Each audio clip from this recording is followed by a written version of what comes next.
So basically I have all this set up because I did a TikTok the other day. We did a live TikTok. The TikTok creator team asked us to do one, right? So we had like 200 and something thousand viewers. It was really, really cool. But basically we went over the different bones and different sizes of bones. So, I mean, we have different skulls here. I mean, we've got a small rodent, we have got a duck, like a bobcat, and then we have all the way up to a bison. And then we have, you know, a dog skull, and we've got another human skull just for reference. But we work on a lot of different sized animals, and with that comes different sized spines, different sized skulls.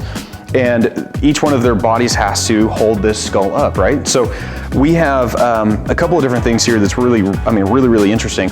So I re-articulated this bobcat skull, and this would kind of represent like your typical house cat.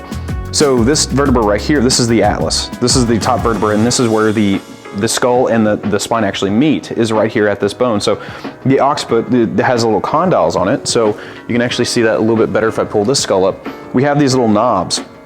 These little knobs will actually fit into grooves in the vertebra. So the atlas, that top vertebra on this house cat, is about this big, or this bobcat's this big, but on a buffalo, it's this big. So huge difference. And then we have one of an elk, we have one of a deer, and then we can actually see that ours is about this size right here. Kind of neat. In relation to the different things that we work on, we have different sized bones, right? But if we look at maybe the skeleton of a buffalo, we've got something this big or this big. I mean, this is a huge spine compared to our spine, but then we also work on stuff that's this small. This guy is really tiny. And so this is the skull and the spine of a mole. Kind of neat. We also work on, so with that, I was showing you different vertebrae, right? So again, this is the size of a buffalo, and this is the size of a small rodent. So for anybody that doesn't live in the US, this is our smallest denomination, and the vertebra is that small.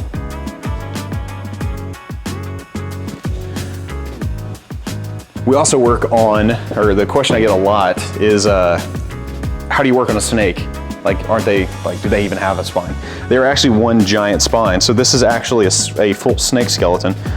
And this piece actually broke off of it, so you can kind of see it is 100% bone.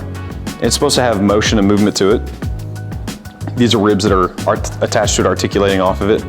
A spine is supposed to, or a snake spine is supposed to have movement in it. Now, if we see that the spine doesn't actually have nice flowing movement, there may be an area where the spine's misaligned, right?